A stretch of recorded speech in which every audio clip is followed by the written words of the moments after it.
میرے انتہائی قابل صد احترام محترم و مکرم معزز سامعین حضرات،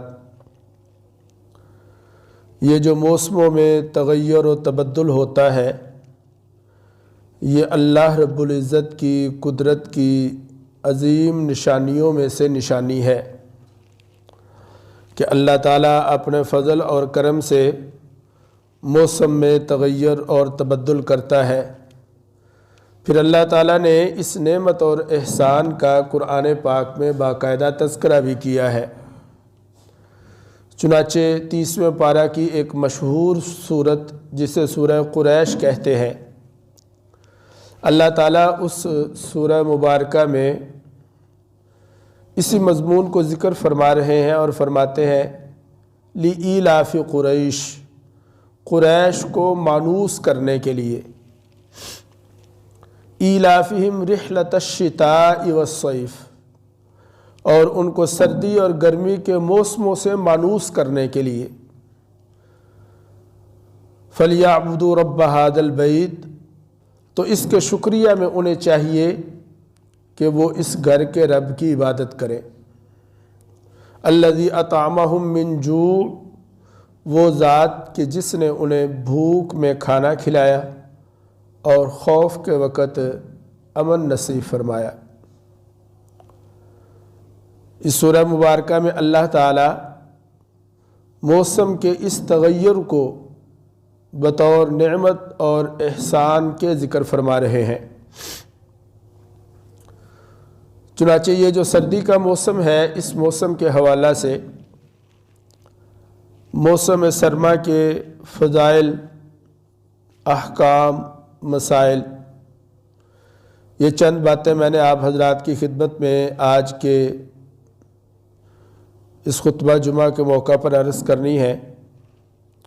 موسموں کے بعض ظاہری اسباب ہیں، اور وہ اسباب ایسے ہیں کہ ہر آدمی انہیں جانتا ہے۔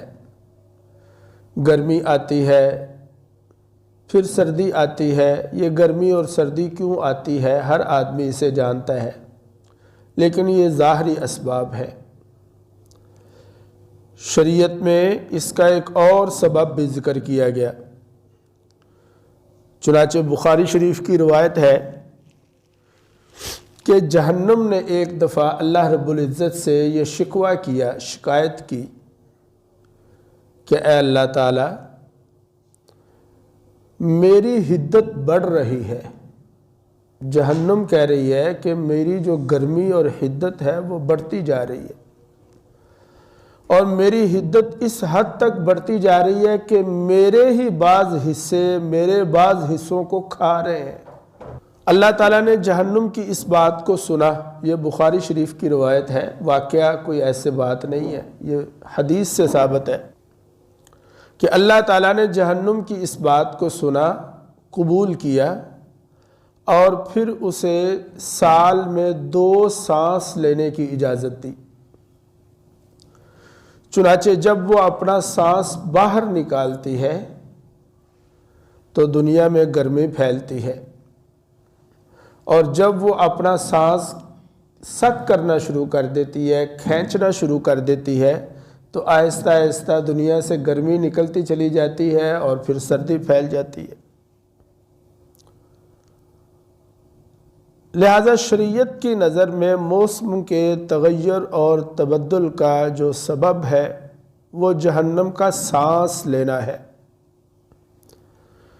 اہل جنت کے بارے میں اللہ رب العزت نے قرآن پاک میں ارشاد فرمایا متکئین فیہا علی الارائک، کہ اہل جنت میں ایسے نرم دبیز بستروں پر علی الارائک تکیے لگا کر بیٹھے ہوں گے، لا یرون فیہا شمسا ولا زمہریرا، کہ وہاں پر نہ تو ان کو گرمی لگے گی نہ سردی لگے گی۔ لہذا اس دنیا میں موسم میں تغیر اور تبدل ہوتا رہے گا۔ البتہ ایک بات کی ہمیں احتیاط کرنی ہے کہ یہ جو دن رات آتے ہیں، سردی گرمی ہوتی ہے، ہوائیں بارشیں ہوتی ہیں، یہ سب اللہ کی طرف سے۔ اس میں گرمی سردی کو یا ہوا بارش کو برا بلا نہیں کہنا۔ حدیث طیبہ ہے، بخاری شریف کی روایت ہے، حدیث قدسی ہے، اللہ تعالیٰ ارشاد فرماتا ہے کہ میرا بندہ مجھے دکھ دیتا ہے۔ فرمایا میرا بندہ مجھے دکھ دیتا ہے وہ اس طرح کہ زمانے کو گالی دے کر، لہذا زمانے کو گالی نہیں دینی چاہیے۔ جی جیسے ہم کہتے ہیں یار زمانہ بڑا برا آ گیا، لوگ کہتے ہیں زمانہ ہی پیڑا ہے، اے وقت ہی پیڑا آ گیا۔ زمانے کو برا بلا نہ کہو۔ حدیث میں آتا ہے لا یسب الدہر، کہ زمانے کو گالی نہ دو، برا نہ کہو۔ فإن اللہ هو الدہر، اس لیے کہ زمانہ خود خدا ہے، کہ یہ زمانے میں جو تغیر اور تبدل ہے اس میں زمانے کو دوش نہیں دینا چاہیے، یا دوسرے لفظوں میں مورد الزام نہیں ٹھہرانا چاہیے زمانے کو۔ سرکار دو عالم صلی اللہ علیہ وسلم کے دور مبارک میں ابو داؤد شریف کی روایت ہے کہ ایک دفعہ تیز ہوا چلی، ایک آدمی کھڑا تھا، ہوا کی وجہ سے اس کی چادر اڑ گئی۔ کیوں بھائی؟ چادر سے مراد آپ سمجھ سکتے ہیں کہ وہ لوگ چونکہ ایک دو ہی چادریں ہوتی تھی ان کی، تو وہ بس اڑ گئی، یا شاید ہو سکتا ہے کہ اس کا وہ برہنہ بھی ہو گئے ہوں، کوئی ایکسٹرا چادریں تو ہوتی نہیں تھیں، ایک تہ بند کے طور پر باندھی ہوئی ہے، ایک اوپر لی ہوئی ہے، بہرحال چادر اڑ گئی ان کی۔ تو اس نے ہوا کو لعنت کی، تیرا ناس ہو، تیرا برا ہو، کیا کیا تم نے کہ میری چادر اڑ گئی؟ سرکار دو عالم صلی اللہ علیہ وسلم نے ارشاد فرمایا او بھلے آدمی، ہوا کو لعنت نہ بھیجو، اس لیے کہ یہ جو ہوا ہے یہ تو اپنے رب کے حکم کی تابع دار ہے۔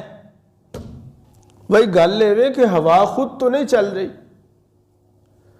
بھائی ہوا کتنی چلے گی، تیز چلے گی، آہستہ چلے گی، کس مقدار میں، بارش کتنے کیوسک ہوگی، کم ہوگی، زیادہ ہوگی، یہ سب اللہ کے حکم کے تابع دار ہے، کسی کا اس میں کوئی دخل نہیں۔ لہذا یہ بات میں نے ضمناً عرض کر دی کہ زمانے کو برا بلا نہیں کہنا چاہیے، جو کچھ بھی زمانے میں ہوتا ہے وہ اللہ کے حکم سے ہوتا ہے۔ قرآن مجید میں اللہ تعالیٰ نے سورہ یاسین میں اس کی ایک بڑی پیاری مثال ارشاد فرمائی ہے۔ لَلشَّمْسُ يَنبَغِي لَهَا أَن تُدْرِكَ الْقَمَرَ، سورج کے لیے یہ مناسب نہیں کہ وہ چاند کو جا پکڑے، چل بھائی اج دوڑ لا کے اگے نکل جائیے، جا چانن پھڑیے۔ وَالْقَمَرَ قَدَّرْنَاهُ مَنَازِلَ، اور چاند جو ہے اس کی بھی ہم نے منزلیں مقرر کی ہوئی ہیں۔ حتی عاد کالعرجون القدیم، ایک وقت آتا ہے کہ وہ بالکل ایسے ہو جاتا ہے جیسے کھجور کی سوکھی شاخ ہوتی ہے، اس کی طرح ہو جاتا ہے، بالکل باریک۔ یعنی یہ منازل اللہ تعالیٰ نے زمین، آسمان، سورج، چاند، ستارے، جو سب اللہ نے نظم کیا ہوا ہے، ان کو باقاعدہ مینج کیا ہوا ہے، کس نے کیسے چلنا ہے، کس وقت چلنا ہے، کس رفتار سے چلنا ہے۔ آپ نے کبھی نہیں دیکھا ہوگا کہ کبھی ایسا ہو جب سے کائنات بنی ہے، کبھی ایسا ہوا ہو کہ دن یہ کہے کہ یار میں تھکا ہوا ہوں، رات سے دن یہ کہے کہ میں تھکا ہوا ہوں، میں نہیں نکلوں گا، چلو رات تم ہی وقت اور ذرا کر لو، یا رات دن سے یہ کہہ دے بھائی میں نہیں آ سکتی، تم ذرا اور 12 گھنٹے اور رہ لو، کل کو میں ڈبل شفٹ۔ ایسا کبھی نہیں ہوا، بلکہ ہر ایک کا چنانچہ فرمایا کہ یولج اللیل فی النہار و یولج النہار فی اللیل، اللہ تعالیٰ کی ذات وہ ہے کہ اس کے نظم میں یہ ہے کہ دن جو ہے وہ رات میں داخل ہو جاتا ہے اور رات جو ہے وہ دن میں داخل ہو جاتی ہے۔ وسخر الشمس والقمر، سورج اور چاند کو مسخر کیا۔ کل یجری لاجل مسمی، ہر ایک چیز اپنے وقت مقرر پر تیر رہی ہے، یجری بہہ رہی ہے، چل رہی ہے ہر اپنے وقت مقرر پر۔ لہذا یہ سردی اور گرمی جو ہے یہ بھی کس کی طرف سے ہے؟ اللہ کی طرف سے ہے۔ البتہ سردی کے موسم کے کچھ فضائل بھی ہیں، وہ چند ایک میں آپ کے سامنے عرض کر دیتا ہوں۔ ابو داؤد شریف کی روایت ہے، عن عامر بن مسعود رضی اللہ تعالی عنہ قال الغنیمۃ البارد الصوم فی الشتاء، کہ ٹھنڈی غنیمت کیا ہے؟ فرمایا ٹھنڈی غنیمت یہ ہے کہ سردی میں روزہ رکھنا۔ حضرت عمر رضی اللہ تعالیٰ عنہ کی روایت ہے، الشتاء غنیمت المؤمن، کہ سردی کا موسم مومن کے لیے غنیمت ہے۔ عبادت گزاروں کے لیے یہ موقع غنیمت کا موقع ہے۔ لمبی لمبی راتیں ہیں، ٹھنڈی راتیں ہیں، چھوٹے چھوٹے دن ہیں، مومن اس کو غنیمت جانتا ہے، راتوں کو اٹھتا ہے، جاگتا ہے، تہجد پڑھتا ہے، تلاوت کرتا ہے۔ اور دن چونکہ چھوٹے ہیں، گرمی بھی نہیں ہے، چھوٹے دنوں میں پھر وہ مومن جو ہے وہ روزے رکھتا ہے۔ معلوم یہ ہوا کہ سردی کا موسم مومن کے لیے غنیمت ہے۔ جو عبادت گزار ہیں، اللہ کے بندے ہیں، وہ سردی کے موسم میں راتوں کو جاگتے ہیں اور دن کو روزے رکھتے ہیں۔ اسی طرح کی ایک روایت حضرت ابو ہریرہ رضی اللہ تعالیٰ عنہ سے فرماتے ہیں، الا ادلکم علی الغنیمۃ البارد، کیا میں تمہیں ٹھنڈی غنیمت کے بارے میں نہ بتاؤں؟ لوگوں نے کہا کہ بلا، ہاں بتائیے، ضرور بتائیے۔ تو فرمانے لگے کہ الصیام فی الشتاء، ٹھنڈی غنیمت یہ ہے کہ سردی کے موسم میں روزے رکھے جائیں۔ کیوں بھائی، اہتمام کریں انشاءاللہ تعالی۔ اسی طرح حضرت عبید ابن عمیر رضی اللہ تعالیٰ عنہ کی روایت ہے، فرماتے ہیں کہ انہو کان اذا جاء الشتاء، جب سردی کا موسم آتا تھا تو فرماتے یا اہل القرآن، اے قرآن والو، طال لیلکم لقراءتکم فقرؤوا، اے قرآن والو، اللہ نے تمہارے لیے راتوں کو لمبا کر دیا ہے تاکہ تم قرآن پڑھ سکو، لہذا قرآن پڑھو۔ وَقَصْرَ النَّهَارِ لِصِيَامِكُمْ فَصُومُوا، اور دنوں کو چھوٹا کر دیا ہے اللہ نے تمہارے لیے تاکہ تم روزے رکھ سکو، لہذا روزے رکھو۔ طبرانی شریف کی روایت ہے، حضرت ابن مسعود رضی اللہ تعالیٰ عنہ فرماتے ہیں کہ اللہ تعالیٰ اپنے اس بندہ پر تعجب کرتا ہے اور مسکراتا ہے۔ کس بندہ پر؟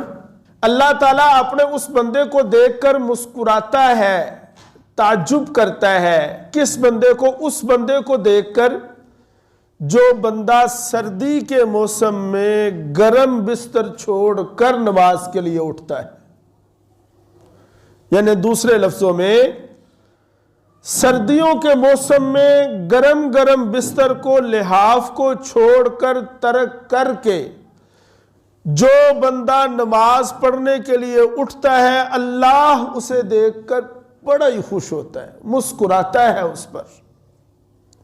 اور پھر روایت کے الفاظ ہیں کہ اللہ تعالیٰ فرشتوں سے فرماتا ہے کہ فرشتوں بتاؤ، آ جڑا میرا بندہ گرم بستر چھڈ کے اٹھن ڈیا ہے تے ٹھنڈے پانی نال وضو کرن ڈیا ہے، چاہندا کی ہے؟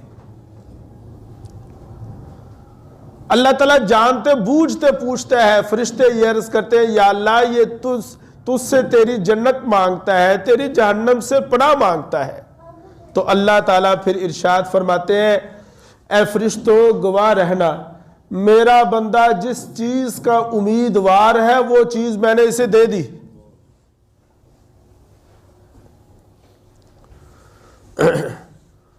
عزیزو دوستو، یہ جو سردی کا موسم ہے یہ نیکی کے عمل میں رکاوٹ نہیں بننا چاہیے۔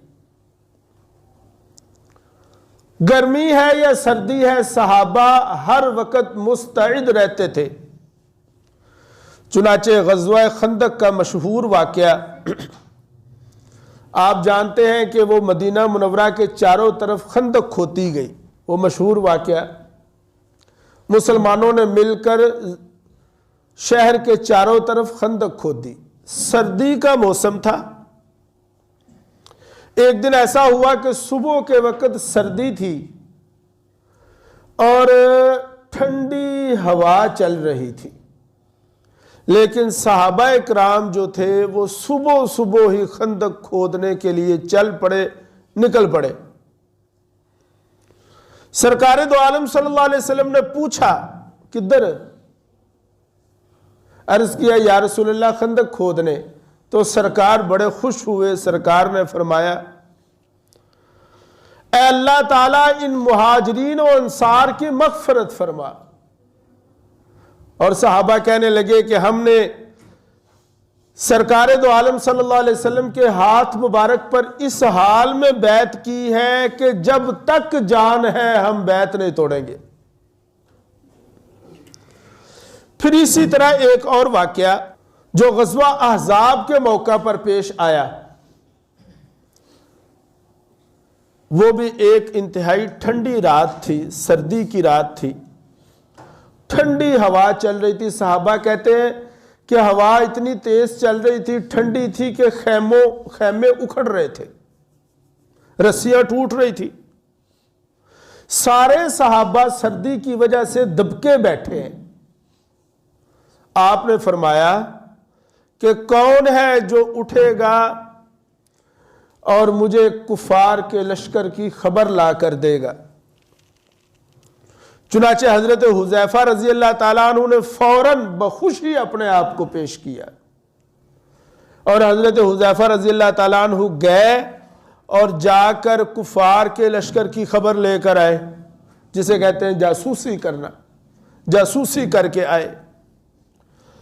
سرکار دو عالم صلی اللہ علیہ وسلم نے ان کے حق میں دعا فرمائی، خود فرماتے ہیں، اور مسلم شریف کی روایت ہے، کہتے ہیں جب میں واپس لوٹ رہا تھا تو میری حالت یہ تھی فَلَمَّا وَلَّيْتُ مِنْ عِنْدِهِ جَعَلَتْ كَأَنَّمَا أَمْشِي فِي حَمَام۔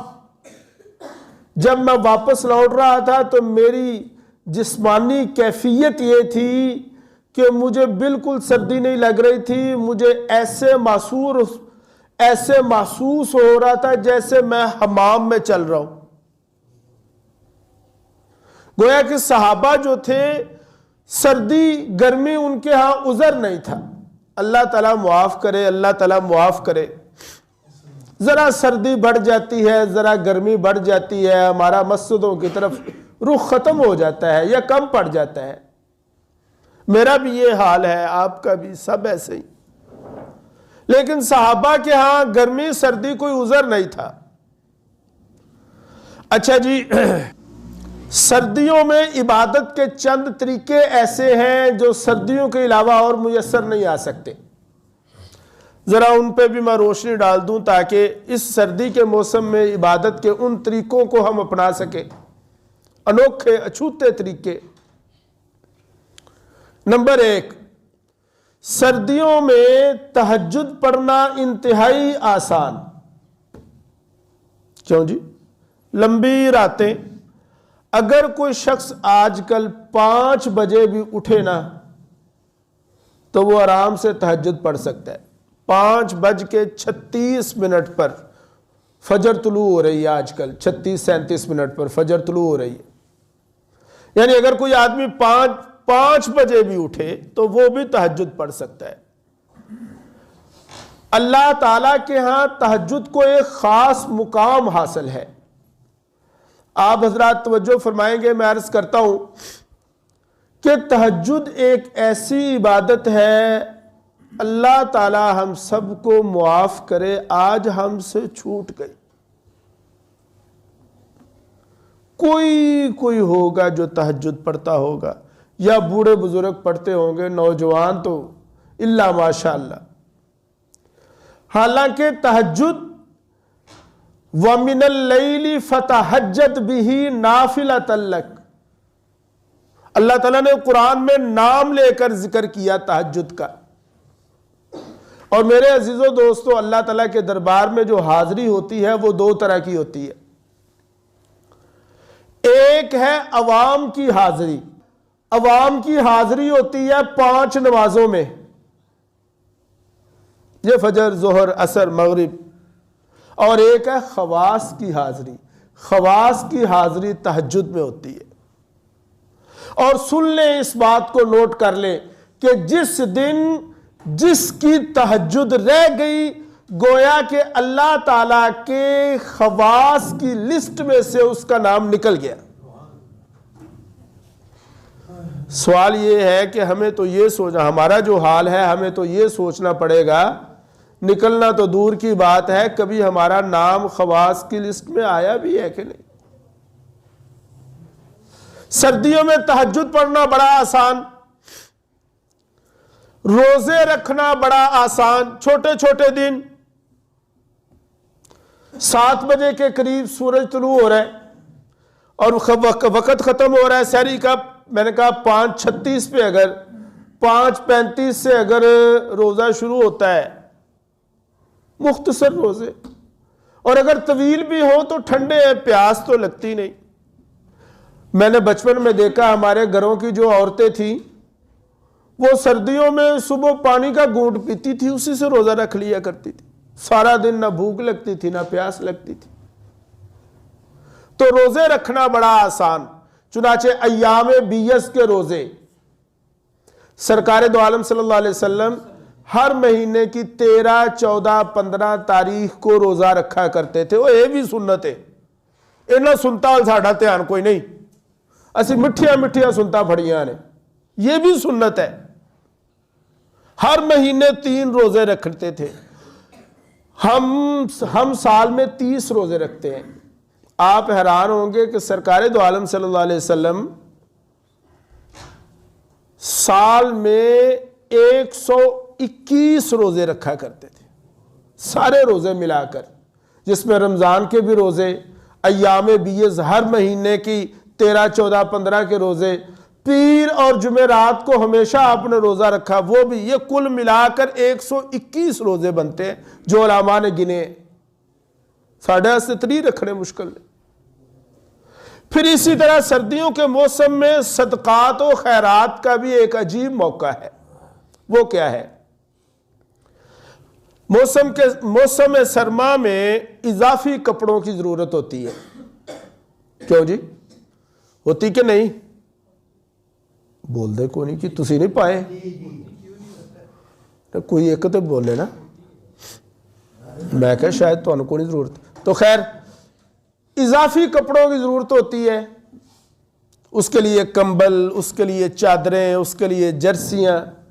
تو یہ بھی ایک موقع ہے کہ غرباء اور مساکین کو ہم سردیوں کے اضافی کپڑے خرید کر دیں اپنے مال میں سے۔ اور اسی طرح جائیں مدارس کا رخ کریں، مدارس میں جائیں، وہاں طلبہ کو جرسیاں، چادریں لے کر دیں۔ چند احتیاطیں ہیں سردیوں میں جی، میرا موضوع چونکہ آج سردیوں کا موسم چل رہا ہے تو اسی حوالے سے گفتگو ہے۔ چند احتیاطیں۔ نمبر 1، سردیوں کے موسم میں ہم وضو کرتے ہیں بالکل ایسے ٹرخانے کے لیے، وضو اچھی طرح کرنا۔ سردیاں نے ادھر یہ مطلب نہیں کہ ایسی وضو سستی کریے۔ قبیلہ بنو ثقیف کا ایک وفد آیا سرکار دو عالم صلی اللہ علیہ وسلم کے پاس، آپ کی خدمت میں حاضر ہوا۔ انہوں نے آ کر یہ عرض کیا کہ یا رسول اللہ، ہمارے علاقے میں بڑی سردی ہوتی ہے، کیا ہم سردیوں کی موسم میں ایک ایک دفعہ منہ ہاتھ دھو لیا کریں، وضو کر لیا کریں؟ سرکار دو عالم صلی اللہ علیہ وسلم نے اجازت دینے سے انکار کر دیا، فرمایا نہیں، گرمی ہے یا سردی ہے، وضو پورا کرنا ہے۔ لہذا وضو میں احتیاط۔ نمبر 2، انگلیوں کا خلال کرنا، پاؤں کی انگلیاں خاص طور پر سردیوں میں جلدی جلدی اوپر سے ہم پانی بہا دیتے ہیں۔ یاد رکھیں جن اعضاء کا وضو میں دھونا ضروری ہے، ان اعضاء میں سے اگر کوئی ایک بال کے برابر بھی جگہ خشک رہ گئی تو وضو نہیں ہوگا۔ اگر غسل ہے تو اچھی طرح سارے جسم کو مل کر رگڑ کر، کوئی جگہ خشک نہ رہے۔ یہ ناف کے اندر کی جگہ خشک رہ جاتی ہے، انگلی مار کے اسے بھی تر کرے۔ پھر یہ ہوتا ہے کہ عام طور پر لوگ سردیوں کے موسم میں بکل ماری ہوتی ہے، منہ چہرہ ڈھانپ کر نماز پڑھتے ہیں۔ بلا عذر منہ چہرہ ڈھانپ کر نماز پڑھنا جائز نہیں، نماز نہیں ہوندی۔ یہ مفلر لے لیا، چادر لے لی، ایسے بکل ماری، منہ اندر کر لیا، ناک تک یہاں تک کر لیا، یا اگر بغیر عذر کے کوئی ماسک پہن لیتا ہے، عذر ہے تو پھر علیحدہ ہے۔ عذر کی حالت میں بلا عذر اگر کوئی شخص منہ چھپا کر، چہرہ چھپا کر نماز پڑھے گا، منع فرمایا۔ ابو داؤد شریف کی روایت ہے کہ سرکار دو عالم صلی اللہ علیہ وسلم نے فرمایا کہ تم نماز کے وقت اپنے چہرے کو کھلا رکھا کرو۔ پھر ایک اور چیز جس میں احتیاط کی ضرورت ہے وہ یہ ہے، ہمیں سردیوں میں دھوپ بڑی اچھی لگتی ہے جی، تو کبھی ایسا ہوتا ہے کہیں دھوپ پڑ رہی ہوتی ہے، کہیں چھاؤں ہوتی ہے، آدھی دھوپ آدھی چھاؤں میں نماز پڑھنا، بیٹھنا، اس سے منع فرمایا۔ چنانچہ ابن ماجہ شریف کی روایت ہے کہ فرمایا یہ شیطان کا فعل ہے،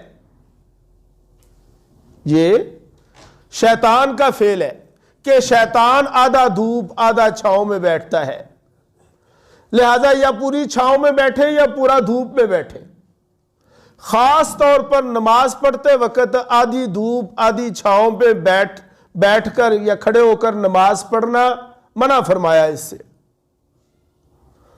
اور پھر ایک اور احتیاط، آپ ذرا توجہ کریں، میری طرف دیکھیں، ہم نے گھروں میں ہیٹر لگائے ہوتے ہیں یا کوئی ہیٹ کا انتظام کیا ہوتا ہے، آگ کو سامنے رکھ کر یا ہیٹر کو سامنے رکھ کر نماز نہیں پڑھنی چاہیے۔ آپ حیران ہوں گے جی کیوں؟ تو سنیں، ایک فرقہ پایا جاتا ہے جسے مجوسی کہتے ہیں۔ مجوسی جو ہے وہ آگ کی پوجا کرتے تھے، لہذا جب انہوں نے نماز اپنی عبادت کرنی ہوتی تھی وہ سامنے آگ جلاتے تھے، سجدہ آگ کو کرتے تھے۔ ہم آگ کو سجدہ تو نہیں کر رہے، نیتیں اللہ جانتا ہے، لیکن غیر مسلم کے ساتھ شباہت اور مشابہت سے بھی منع کیا ہے۔ فرمایا من تشبہ بقوم فہو منہم، تم جس قوم کے ساتھ مشابہت کرو گے کل حشر بھی تمہارا اسی قوم کے ساتھ ہوگا، لہذا مشابہت بھی منع ہے، اس کو سائیڈ پہ رکھیں۔ ہم آگ کی عبادت نہیں کرتے، ہم اللہ کی عبادت کرتے ہیں۔ ہیٹر تو ہم نے آگے رکھا ہوا ہے ذرا تھوڑی سی ہیٹ لینے کے لیے، لیکن بات یہ ہے کہ مشابہت مجوسیوں کے ساتھ ہو رہی ہے۔ احتیاط کریں، علم میں آ گیا ہے، آئندہ بچیں اس سے۔ پھر اسی طرح آج کل چونکہ جیکٹ جرابیں پہنی جاتی ہیں، اگر جیکٹ جرابیں یا اسی طرح کے ایکسٹرا جو ہمارے کپڑے ہیں تصویر بنی ہوئی ہوگی تو نماز نہیں ہوگی، بلکہ تصویر کا حکم یہ ہے کہ جہاں آپ نماز پڑھ رہے ہیں، جس کمرے میں یا جس جگہ پر اس کمرے میں دائیں بائیں اوپر نیچے آگے پیچھے کہیں بھی تصویر ہوگی نماز نہیں ہوگی۔ لہذا اگر ہم جیکٹ پہنتے ہیں، جرابے پہنتے ہیں، یہ کارٹون شارٹون بنے ہوتے ہیں، بچوں کو ہم بڑے شوق سے وہ کیا ہے بین 10 اور یہ لے کے دیتے ہیں شوق سے ہم بچوں کو، لیکن مسئلہ یہ ہے ہم اس بات کا بھی خیال رکھیں کہ انہاں بچیاں نے مسجد وچ بھی جانا ہے، انہاں کیڑا مسجد ہی نہیں پڑھنا۔ کیوں بھائی یہ چیزیں تو ہم تب لے کر دینا کہ بچے مسجدیں پڑھنا نہیں۔ یہ مسلمانوں کے بچے انہوں نے مسجد میں بھی جانا ہے، ان کو جوتے کپڑے شوز ایسے لے کر دیں جن پر تصویریں نہ بنی ہوں۔ اور پھر ایک اہم مسئلہ جس کی طرف توجہ کرانی ہے آپ حضرات کی، وہ یہ ہے کہ موزوں پر مسح۔ سنیں، موزوں پر مسح کرنا سنت سے ثابت ہے، لیکن جرابوں پر مسح نہیں ہے۔ یہ جو ہم کپڑے کی نالون کی جرابیں پہنتے ہیں ان پر مسح نہیں ہے۔ اچھا، جو جرابوں پہ مسح کرتے ہیں ان کی مرضی ہے، کرتے رہیں، اگر ہم سے پوچھے گا ہم دلائل دیں گے انشاءاللہ اپنے اس موقف پر، لیکن آپ حضرات جو سن رہے ہیں وہ یہ سنیں، جو نہیں کرتے ان کو بھی کہتا ہوں، جو کرتے ہیں ان کو بھی کہتا ہوں کہ جرابوں پر بازوؤں پر مسح نہیں ہے بھائی۔ جورب لفظ آتا ہے، جورب کی 3 شرائط ہیں، جورب پر مسح ہو سکتا ہے 3 شرائط کے ساتھ۔ نمبر 1 کہ وہ اتنے موٹے ہوں کہ اگر ان کے اوپر پانی ڈالا جائے تو پانی اندر نہ چھنے۔ وہ سن لیں، یاد کریں اسے، کہیں بات کرنی پڑ جاتی ہے۔ اتنے موٹے ہوں کہ پانی اوپر ڈالا جائے تو وہ چھنے نہیں۔ نمبر 2، اتنے مضبوط ہوں کہ جوتوں کے بغیر صرف جورب پہن کر اگر کوئی آدمی 3 میل پیدل چلے تو وہ پھٹے نہیں۔ اور نمبر 3 یہ ہے کہ وہ جناب کسی چیز، کسی تسمے وغیرہ، ربڑ وغیرہ یا کوئی ایسی فلیکسیبل چیز کے ساتھ باندھے بغیر پنڈلیوں پر ٹھہر جائے۔ اگر یہ 3 شرائط جورب میں پائی جاتی ہیں تو جورب پر مسح ہے، اور اگر یہ 3 شرائط نہیں پائی جاتی تو جرابوں پر مسح نہیں ہے۔ یہ جو چمڑے کے موزے ہیں ان کے اندر یہ 3 شرائط پائی جاتی ہیں، لہذا ان چمڑے کے موزوں پر مسح کریں، بلکہ کرنا چاہیے۔ یہ سنت بھی ہم سے چھوٹ گئی ہے۔ اہل سنت کی علامات میں سے یہ ہے کہ وہ موزوں پر مسح کرتا ہے، موزے پہنا کرے۔ یہ جو چمڑے کے موزے ہوتے ہیں انہیں خریدیں، انہیں پہنا کریں، یہ بھی سنت ہے۔ تو بھائی عزیزو دوستو، میں نے عرض کر دیا کہ جرابوں پر مسح نہیں ہے۔ اللہ تعالیٰ مجھ کو اور آپ کو سمجھنے کی توفیق عطا فرمائے۔